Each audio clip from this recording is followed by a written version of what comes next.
Hello students, आप लोगों को मेरा YouTube channel the IQ classes में सभी का वेलकम है, स्वागत है।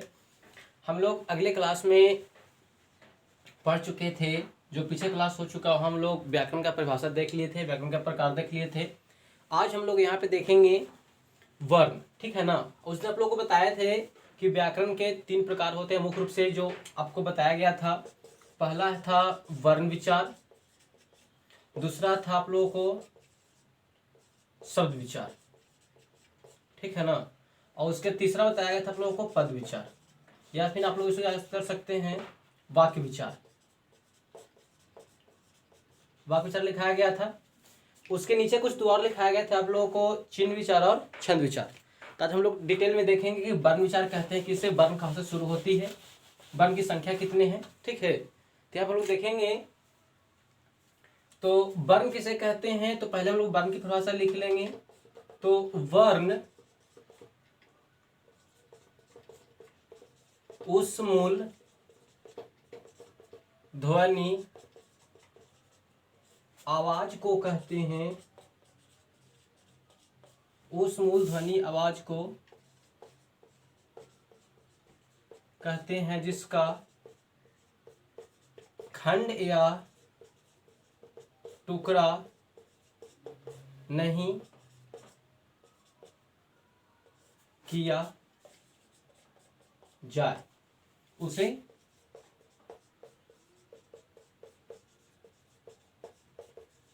वर्ण कहते हैं। मतलब कहने का मतलब है बच्चों कि वर्ण वह है, वर्ण वह एक ध्वनि आवाज है, ठीक है ना, जो सबसे न्यूनतम इकाई है। किसी भी वर्ण की, किसी भी मात्रा की सबसे न्यूनतम इकाई है, उसे हम लोग वर्ण कहते हैं। इसका हम लोग कोई और अलग खंड नहीं कर सकते हैं। ये बिल्कुल न्यूनतम छोटा से छोटा सा रूप है, उसे हम लोग वर्ण कहते हैं।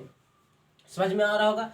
अब यहाँ पे है कि वर्ण, तो वर्ण हम लोग को होगा कहाँ से। तो वर्ण हम लोग क्या करेंगे कि हम लोग वर्ण जो है आ से शुरू करेंगे, ठीक है ना। आ से लेकर के हम लोग ज्ञ तक जो पूरे हम लोग पढ़ते हैं मतलब हमारी वर्ण के अंतर्गत आएंगे, ठीक है। आ से ज्ञ तक, ठीक है ना। अब इसके बाद हम लोग याद करेंगे कि वर्ण के प्रकार, ठीक है।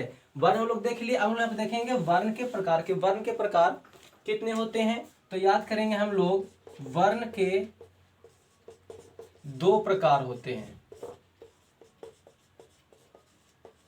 वर्ण के 2 प्रकार होते हैं। पहला होता है हम लोगों को स्वर वर्ण, स्वर वर्ण, और दूसरा होता है व्यंजन वर्ण, ठीक है। अब वर्ण में 2 प्रकार हो गए, स्वर वर्ण और व्यंजन वर्ण। अब इसमें तो देखेंगे स्वर वर्ण किसे कहते हैं, व्यंजन वर्ण किसे कहते हैं। तो आप लोग याद कर चुके होंगे बचपन में कि स्वर वर्ण किसे कहते हैं। तो स्वर वर्ण उसे कहते हैं जिसका उच्चारण करने में किसी दूसरे वर्ण की सहायता न ली जाती है, ठीक है। तो हम लोग लिख सकते हैं कि वैसे वर्ण को कहते हैं जिसका उच्चारण करने में